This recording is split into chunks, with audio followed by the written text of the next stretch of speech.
అందరికీ నమస్కారం. రాష్ట్ర ప్రజలకి, శ్రేయవలసి ప్రతి ఒక్కరికి సజ్జల రామకృష్ణారెడ్డి గారు ఇప్పటికైనా తెలుసుకోండి. మీరు వస్తే 4-5 ఏళ్లలో మేము కొడతాము, మళ్ళీ మేము అధికారంలోకి వస్తాము అని చెప్తూనే ఉన్నారు.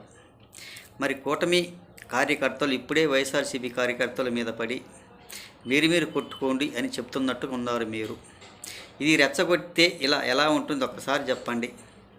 పెద్దగా అల్లర్లు సృష్టిస్తూ కూటమి ప్రభుత్వం సరిలేదని, ఎక్కువ అరాచకాలు జరుగుతాయని, ఈ కూటమి ప్రభుత్వం సరిలేదని మీరు చెప్పడం ఎంతవరకు సబబో ఒక్కసారి చెప్పండి. ఈ జరుగుతున్న అల్లర్లకు ప్రజలు నమ్మించడానికి ఎంత ప్రయత్నం చేసినా కానీ ఎవరు నమ్మే స్థితులు లేవరు. మరి ఫస్ట్ మీరు చేసిన అరాచకాలు దేనికైనా కూటమి ప్రభుత్వం వల్ల ఫస్ట్ మీరు చేసిన నమ్మకం ద్రోహానికి చాలా వరకు కూడా ప్రజలు నమ్మారు. మీరు ఏ ఒక్కటి కూడా సరిగా చేయకుండా మీరు ఈ విధంగా సింపతి పొందడానికి మాట్లాడే మాటలు కూడా ఇప్పటికీ సరైనది కూడా కాదు. మీరు అధికారంలోకి వచ్చి 5 సంవత్సరాలు చేసిన పరిపాలన ఏంది? అరాచకాలు ఏమిటి? అంత నమ్మకం ద్రోహం, అరాచకాలు, గందరగోళం సృష్టిస్తూ గొడవలు సృష్టిస్తూ రాళ్ళ దాడులు ప్రతి ఒక్కడు కూడా అల్లర్లు చేస్తూ వచ్చిన మీ ప్రభుత్వం వైఎస్ఆర్సీపీది.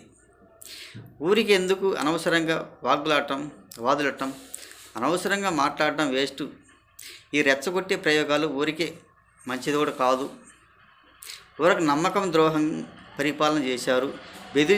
బెదిరింపులతో భయపెట్టి ప్రతి ఒక్కళ్ళు కూడా ఇటువంటి అరాచకాలకు పాల్పడి చేస్తున్న ఈ మీ వైఎస్ఆర్సీపీ ఇదే విధంగా చేస్తే ఎలా నమ్ముతారో, ఏ విధంగా నమ్ముతారో ఒకసారి చెప్పండి.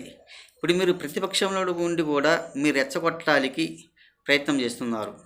ఈ కూటమి కార్యకర్తలు మీద పడి మీరు కొట్టండి, మీరు చేయండి, మళ్ళీ మేము అధికారంలోకి వస్తే మళ్ళీ మేము కొడతాము అని అంటున్నారు.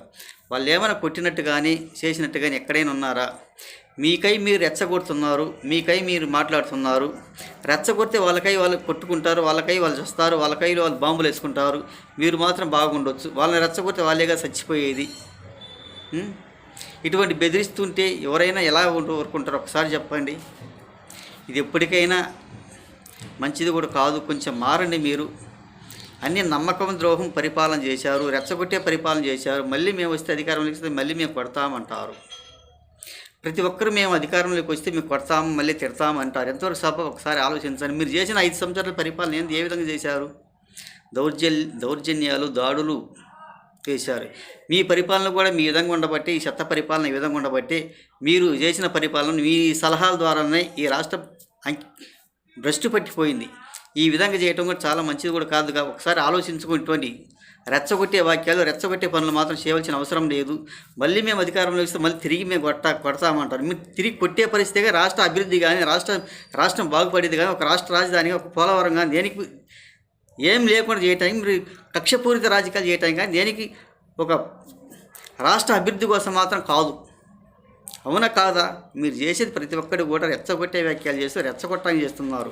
రాష్ట్ర ప్రజలు మీరు సావండి, మీరే కొట్టుకోండి, మేము బాగుంటాము, మేము బాగా బ్రతుకుతాం అనే సలహాలు చెబుతున్నారు. ఇటువంటి సలహాలు చెప్పబట్టే మన రాష్ట్రం అప్పులలోకి అంధకారం వెళ్ళి రాళ్ళదాడులు, కొట్లాటలు, గందరగోళం సృష్టిస్తూ మీరు కొట్టుకొని మేము బాగుంటాము, మళ్ళీ మేము అధికారంలో వస్తే మేము కొడతాము అని వాళ్ళని రెచ్చగొడతారు. మీరు బాగుంటారు, వాళ్ళు సావాలా, వాళ్ళు పొడుచుకోవాలి. ఇటువంటి పనికి మాలిన పనులు ఆపండి. మీరు చిత్తు ఓడిపోయి 11 సీట్లకు పరిమితమైన వాళ్ళు ఇంకా సిగ్గు శరం లేక ఇటువంటి పనికి మాలిన మాటలు మాట్లాడటం ఎంతవరకు సభ ఒకసారి చెప్పండి. ఇక మీరు మారడానికి అవకాశం లేదు అని ప్రతి ఒక్కరికి ప్రెస్ మీట్లకు వెళ్ళి ఈ జగన్ గారు మాట్లాడేటప్పుడు ప్రతి ఒక్కరు కూడా అర్థమవుతుంది. వీళ్ళు ఇక మారడానికి అవకాశం లేదు, వీళ్ళ పనితనం అంతేను, రెచ్చగొట్టే వ్యాఖ్యలు చేస్తున్నారు, రెచ్చగొట్టే పనితనాలు చేస్తున్నారు అని ప్రతి ఒక్కరు కూడా అర్థమైపోయింది.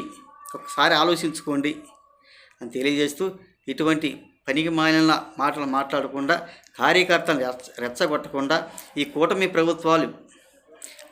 ప్రభుత్వం ఎప్పటికీ రెచ్చగొట్టే వ్యాఖ్యలు చేయరు. వాళ్ళు ఎంత మౌనంగా ఉన్నా కానీ వాళ్ళని రెచ్చగొట్టే వ్యాఖ్యలు మీరు చేస్తున్నారు, రెచ్చగొట్టే మాటలు మాట్లాడుతున్నారు. రెచ్చగొడితే వాళ్ళు కొట్టుకుంటారు, వాళ్ళే వస్తారు, వాళ్ళ తలకాయలు బద్దలు పగలగొట్టుకుంటారు వాళ్ళే.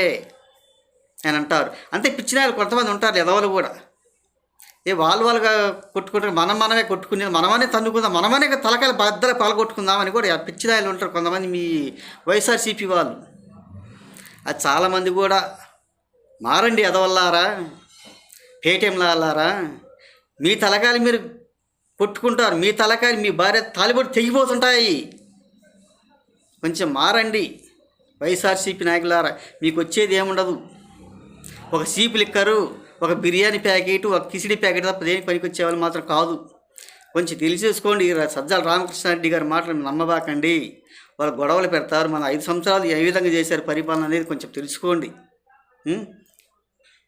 ఇదేనా మీరు చేసిన 5 సంవత్సరాల పరిపాలన?